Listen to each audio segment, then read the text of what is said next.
As I mentioned, you got another total 15 minutes, so just sit back and relax. And if you're wondering, yes, the bar is open.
To see you. And ladies and gentlemen, this only happens twice a year, Wednesday and Saturday mornings in May and October, to let these sailboats through. So make sure today during this tour, you're getting as many photos as possible.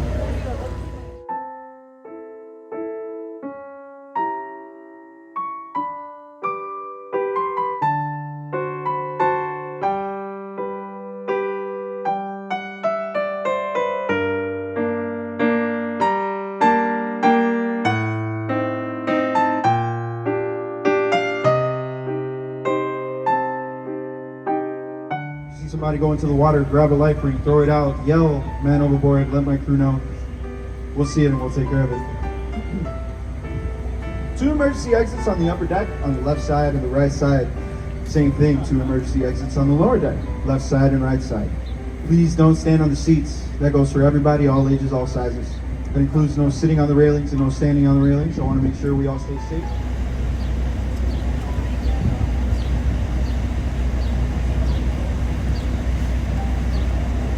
Good morning, ladies and gentlemen. How are y'all doing? That's pretty good. I think we can do better. Good morning, ladies and gentlemen. How are y'all doing? Yeah, we're going to be cruising on the Chicago River in Lake Michigan. We're going to get a chance to see more than 80 different buildings, many different styles of architecture. We're going to talk about Chicago's history. We're going to see what was voted one of the most beautiful skylines in the world. Mostly everything I'm going to talk about while we're on the river is going to be off into the right side of the boat. You're downstairs facing the river, that's the left side. Want to make your way across the cabin now, you can. Second important, no standing on any of the seats or benches. Welcome, welcome to the city. Beautiful day to be on the boat, right? Ladies and gentlemen, we've got weather like this 24/7, 365. Text, even better. One architect, all right. Now, ladies and gentlemen, I mentioned that most of the buildings will be off and to our right. I want to mention one to your left. It's the London Guarantee and Accidents building by architect Alfred Alshua in 1923. Designed in the French Beaux-Arts style of architecture. Now, the second building that we're going to talk about is off and to our right. Trump International Hotel and Tower by Adrian Smith in 2009. Standing at 1,362 feet tall, home to 472 condominiums, a 5-star restaurant, and a 5-star hotel. But quick question, ladies and gentlemen. Can anyone tell me what's the name of the tallest building in the world? What's the name?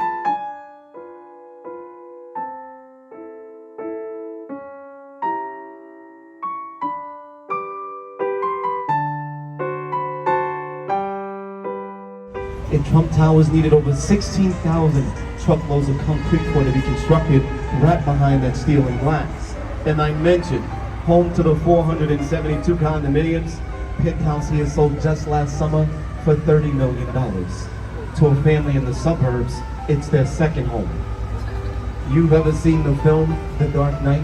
And you remember that ending fight scene with the Joker in the building still being constructed? It's happening in Trump Towers. Black box structure to your right, this is AMA Plaza, formerly known as the IBM building.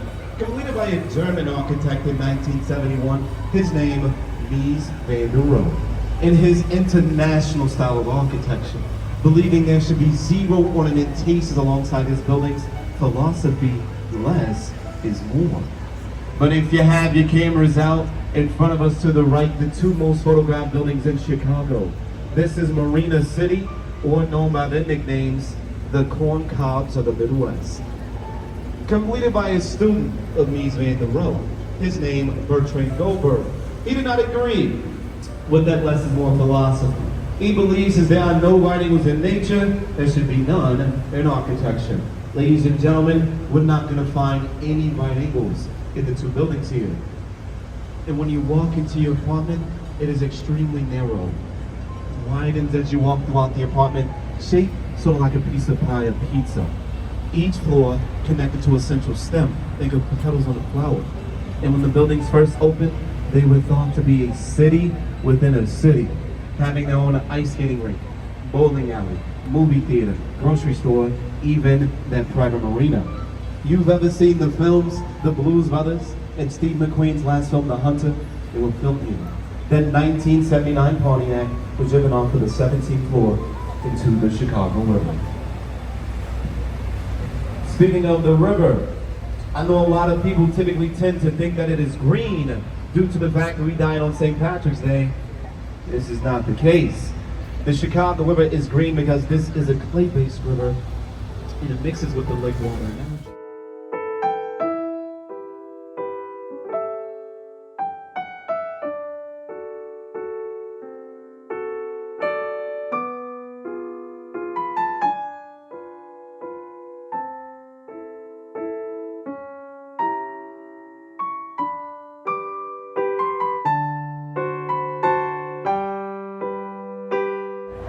Red brick building off and to your right is the Reed Murdoch Center by George Simmons in 1914.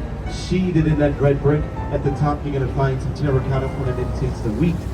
You're looking at the building completely, it does look asymmetrical. It's because they needed to knock out one of the west side bays here to make room for the expansion of the LaSalle Street Bridge. Now ladies and gentlemen, after clearing the bridge, if we have any engineers aboard, the next building is an engineering masterpiece. 300 North LaSalle by Picard and Schulten in 2009. This is a LEED certified building. LEED stands for Leadership in Energy and Environmental Design. The building holds a platinum rating. That is the highest award that the building can achieve. Basically like winning an Academy Award for a building. It also has a green roof, which mitigates rainfall, has plants, trees, vegetations. Chicago has more green buildings than any other city in the United States. And you cannot miss the massive structure after the bridge in the Art Deco style of architecture. Art Deco buildings typically have the geometrical ornamentations, vertical lines, working the eyes up, and setbacks at the top. Upon its construction, it was the largest concrete structure in the world when it opened. Today, it's only second to what building? The Pentagon is correct, sir. You're good at useless information. The building sits on 5 city blocks. It is 4.25 million square feet of space. Up into the year 1996, the building had its own zip code, 60654. Originally used to consolidate 14 of Marshall Field's warehouses, now home to over 500 showrooms for accessory inventory and furniture wholesale. And by the way, the building sold to the Kennedy family in 1945 for about $13 million in back taxes. In 1998, the Kennedys sold the building for $575 million. Off into your right, they would keep Wolf Point. They've got Wolf Point East and West residential buildings. Wolf Point East, taller of the two, at 650 feet tall. And directly in the center, you're gonna find Salesforce, the only commercial building. Right here, this is where we get our name, Chicago. The locals, they were in a tavern and they raised the tinker. What are we gonna call this place? They came up with the name Chicago based off the words they heard the natives using, Chicago. Not knowing that they're translated into wild, smelly onions.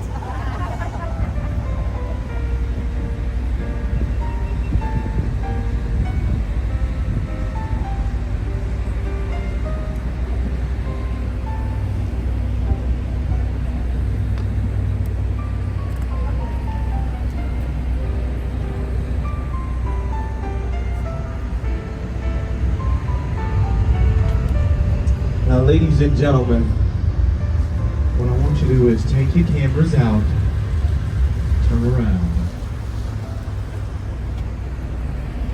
Get one of my personal favorite photos on the tour known as the St. Regis. We're going to get a chance to see that building. I'm old. But if you're looking directly to your right, you may notice a building that looks as though it's been built upside down. 150 North Riverside, my guessing partners, has to be built this way. It's over active switching tracks. To give you an idea as to how narrow the base of that building is, it's about 40 feet wide. As wide as the boat that we have on here today. Ladies and gentlemen, the top of that building features a mass campus system. Essentially, a giant tank which contains about 180,000 gallons of water.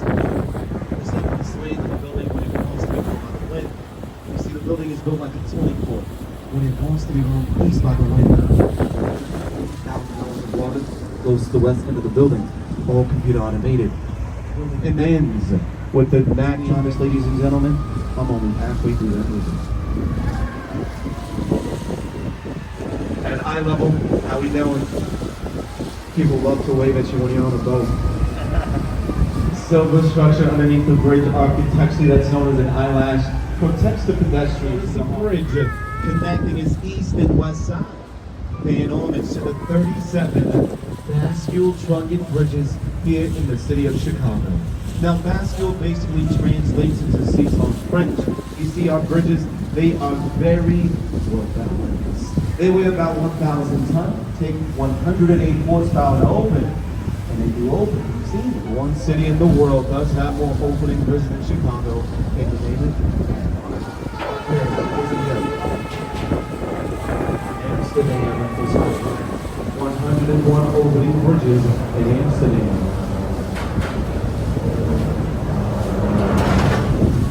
Now the next two buildings off to our right, first is the LaSalle Wacker building on Route 1927, one of the first utilized in the city. But I want to talk more about the glass structure east of it, 111 West Wacker. Started by taking associates, supposed to be 90 stories, did not have the news of recession in the mid-2000s, sat structurally unfinished alongside this river for about 5 years. Got finished in 2012 by a different architecture firm, Related Midwest. We're going to clear the bridge, find one of my personal favorites on the tour today, directly to our right, 77 West Wacker Drive by Spanish architect Ricardo Field. In a postmodernist style of architecture. They're going to find 55 West Wacker Drive. I call it the hashtag building. You're going to notice the next building to your right. When I go to about your one o'clock, you'll find a building with a green base and a gold cap. That's the Carmen and Carbide building, home to the Pendry Hotel. Completed by the Burnham brothers in 1928, set to resemble a champagne bottle. They got their inspiration during a New Year's Eve party, built during the Prohibition. And the top of that building is clad in 24 karat gold. Don't get any ideas. We're going to find the Jewelers building after the bridge, built during the gangster era here in the city. Jewelers had to drive their cars into the building on top of an elevator just so they wouldn't get mugged. And that temple-like structure at the top, architecturally it's known as a Belvedere. But if you look in front of the boat to the right of the London House, skinny white skyscraper Mather Tower, it was the tallest building in the world for 2 weeks. Ladies and gentlemen, we are just about where we started your tour at the base of the London Guarantee and Access building. So I gotta let you know, it's the only building on this tour not as important as the piece of land that it is on. You walk around its base, you're gonna find brass inserts in the pavement, letting you know this is where our first military base was located, Fort Dearborn. Why did we choose this specific piece of land? In front of us, you've got the DuSable. Ladies and gentlemen, take your cameras out, join me to the left. I want you to get a unique photo opportunity, one of my favorites on the tour today. 3 iconic buildings. And if you're looking at the Chicago Tribune, noticing a resemblance to the burning of Notre Dame, they're both done in a neo-Gothic style of architecture, noticing the flying buttresses at the top there. Part of a contest to see who built the most beautiful office building, over 250 entries from many different countries. The Tribune building won. Now the newspaper, they left the building about 5 or 6 years ago. It's now home to condominiums starting at about 7 million. Ladies and gentlemen, anyone have an Apple iPhone? Take your phones out, take a photo of the Apple store to your left. Completed by British architect Lord Norman Foster. From its top perspective, it's set to resemble a MacBook. And by the way, each and every one of those floor-to-ceiling windows costs approximately $550,000. Also, this Apple store is conveniently located in a place where you can buy your Apple phone and drop it in the river the same day. To your right, you're going to find the tall white skyscraper, black vertical lines. The Aon Center, 4th tallest building in the city of Chicago. Completed in 1974 by Edward Durrell Stone, and the building was originally clad in Italian white Carrara marble. Same marble Michelangelo used on his David. Now, the building was planned about a ½ inch thick, too thin. It did not survive a few of Chicago's harsh winters. Feared that it would start to not take marble for granted. I don't typically do that joke. Today, I was feeling bolder. Only an hour left. Now, we're going to clear the white box structure and find the skyscraper coming into view with white undulating patios. That's Aqua Towers, completed in 2009 by Jeannie Gang. Now, those white undulating patios, it gives the building that water-rippling effect alongside of it. At its base, it is home to the Radisson Blu Hotel. Upper floors near condominiums. And the penthouse of Aqua Towers was once owned by my ex-fiancée, Lady Gaga. After clearing the bridge, we're going to find one of the newest neighborhoods here in the city of Chicago, the Lakeshore East community. If you want to visit us about 25 to 30 years ago, UBT was a 9-hole golf course. And by the way, everything that is built east of that Michigan Avenue bridge is not built on land. After the Great Chicago Fire in 1870, most travelers from far and wide, you cannot miss the next building with the beautiful turquoise glass. This is known as the St. Regis. It has taken the place of the 3rd tallest building here in the city of Chicago. It is my new favorite building here in the city. And ladies and gentlemen, it is the tallest building in the world, designed by a female architect, Chicago native Jeannie Gang. Now, ladies and gentlemen, topping out at 1,100 feet tall, but if you look up, that tallest stack of the sun, you're gonna notice that opening that we saw a moment ago. They've taken out the 83rd to 84th floor. It is now what is known as a blow-through floor, allowing the wind to blow through that floor to alleviate the wind stress on the tallest stack so it doesn't sway so much. One step down to its left, the 2nd tallest stack that penthouse sold just last summer for $20 million. And directly to our right, and to the right of the building's still under construction. This will be a private school, Jim's Academy, K through 12. Tuition for your kindergarten is going to start you at about $45 on education.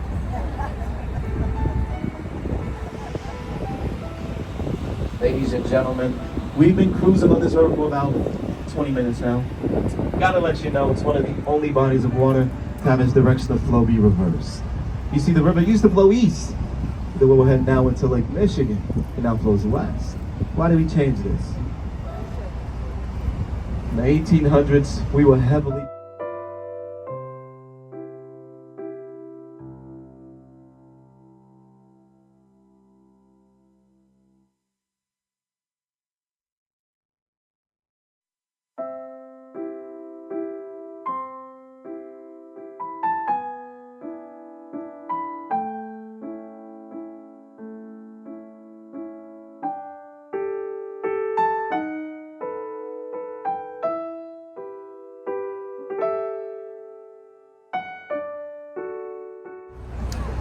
So we built the canal, named the Sanitary and Ship Canal. We dug for about 26 miles, 37 feet deep. On average, this river is 22 feet deep.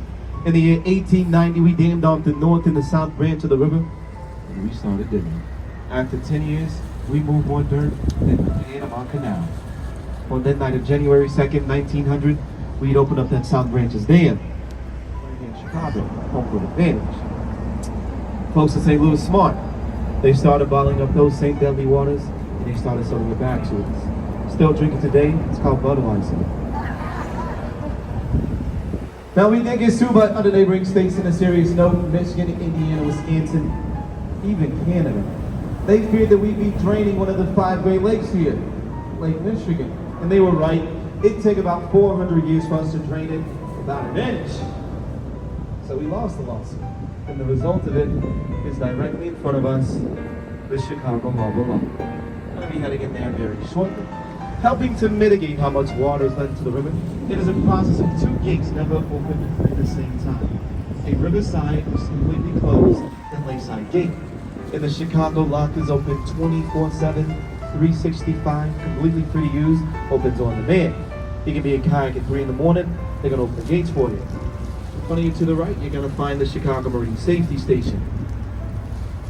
Home to the Conservation Police, Water Reclamation District, and the Fire Department. Those 2 vessels, the Victor Sliggett and the Christopher Wheatley, are still active. But currently, if you look in front of us, directly in front of us, you're going to find the stoplight. It's red at the moment. And if you look to about your 1 o'clock, you're going to find that blue and white billboard. It says locking priority. Once the stoplight turns yellow, we have to follow that locking priority. First on that list, government vessels such as the fireboats are often too, all right. Second, commercial passenger vessels such as ourselves. Third, commercial cargo such as any barges alongside the river. And then finally, you're going to find the recreational and fishing boats. Now, ladies and gentlemen, if you're a recreational boat that's entering inside the water, you have to don a life vest. Here, since we are inspected annually by the Coast Guard and we exceed the expectations, we're not required to don a life vest. And by the way, this is federal government property, ladies and gentlemen. We're not docking here, so please do not try to jump off of the boat. You will be arrested. But to walk you all through the process here, ladies and gentlemen, right now, you'll look in front of the boat and you'll notice these riverside gates, they're completely closed. But if you look behind them, you can notice another set of orange flags. Now, you can notice that they're getting closer together because those lakeside gates are closing. Upon that closure, we're going to notice these riverside gates crack open, and we're going to notice 880,000 gallons of water making its way into the Chicago River. Now, once all of it has been dispersed into the river, we're going to hear a horn letting all the vessels know it's safe enough to proceed into the river. And then we're going to make our way in once we get the signal. And downstairs, one of our deckhands has a boat hook and a line on our port starboard side, left or right side. They're going to attach to one of the cleats once we're in the lock. Now, once we are fully secure and all the vessels have tied up inside the lock, the riverside gates to our right, they're going to be behind us. They will start to close. Upon that closure, we will once again see all of that water coming directly from Lake Michigan, rising our boat up, ladies and gentlemen. Now, I will explain this a little bit more once we get inside the lock, since we are waiting on them. We're just going to take a very quick, short break. Ladies and gentlemen, what do I recommend? As we just spend, look in front of you. You are looking at the most beautiful city in the world architecturally. Ladies and gentlemen, feel free to walk around and get a few photos.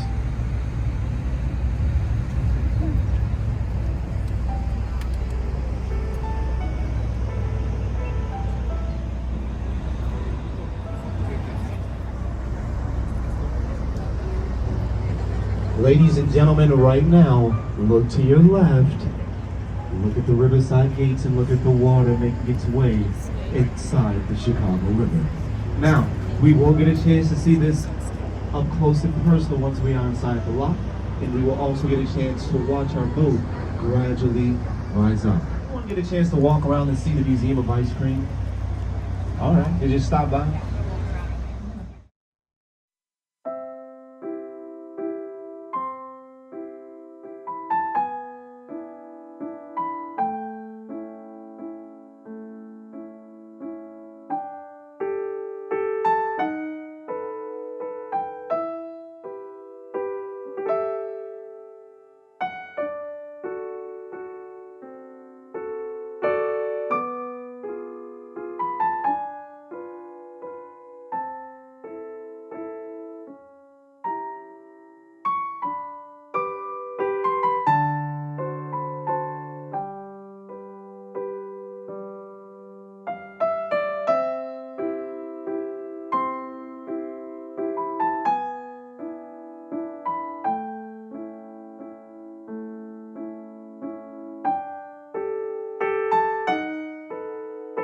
made it to be awarded the Congressional Medal of Honor.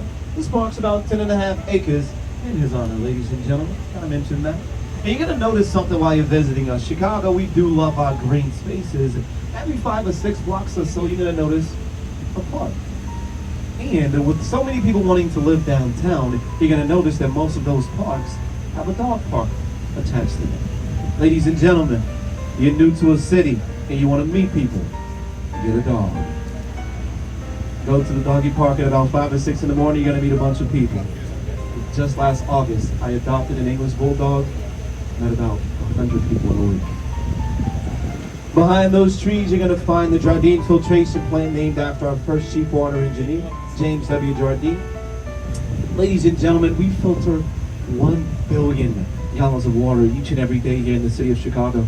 It's for a population of about 2.7 million people in our suburban neighborhoods, getting us to about 10 million in the Chicagoland area. Ladies and gentlemen, there is one city projected to take us over in population in the next 10 years. What city? Houston, Texas is correct. They're about 2.3 million right now. Now, ladies and gentlemen, you're gonna find the black building with the 2 white antennas. That is the former John Hancock Center. And yes, ladies and gentlemen, former building lost its naming rights about 2.5 years ago. Now goes by street address 875 North Michigan. Completed in 1969 by Skidmore, Owings and Merrill. The X braces alongside the building keep it from twisting and turning. The building is home to a few observation decks, the 360 in the tilt. When you're in the tilt, you're in the glass box tilted out to a 30-degree angle. Now, ladies and gentlemen, directly in front of it, you're gonna find 2 black buildings. That's 860 and 880 North Lakeshore Drive. And off and to its right, the building with the teal windows or the blue windows, that is Bloomingdale's. And I do want to let you know that currently, we are on Lake Michigan. The area in front of us is known as the Playpen area. Ladies and gentlemen, you come back peak season, this will be filled with hundreds of recreational boats. Why? Chicago realistically gets about 4 months of summer, so we do turn into Miami. Now the strip with all the cars, that's Lakeshore Drive. Behind it, one of the many neighborhoods here in the city. This is the Gold Coast neighborhood. Towards the dock, you've got the Mag Mile. Near Navy Pier, you've got Streeterville. And I'm always going to recommend, if you have time, head north, visit Lincoln Park. Also home to our Lincoln Park Zoo, one of 5 free zoos here in the United States. Got to take advantage of the free opportunities while you're here in the city of Chicago. Also bringing me to another point. You're going to notice we've got a lot of uninterrupted lakefront access due to a man named Montgomery Ward. Anyone on the boat today remember Montgomery Ward? Now, for all of the children on the boat today who do not remember Montgomery Ward, he was a major catalog baron in the 19th century. Essentially, he was Amazon before Amazon. He just got everything that you wanted out of these thick catalog books. And we're deeply indebted to Mr. Ward because he saved Chicago's front yard. Today is Grant Park. He's the reason why we have over 26 miles of uninterrupted lakefront access. Now, ladies and gentlemen, a couple more things and then we're going to take a quick break. In front of us directly is concrete wall that's known as a brick wall. It keeps the harsh currents from coming inland. As I mentioned, we do a lot of recreational boating on the inside of it. Don't want it to get too choppy.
all is well.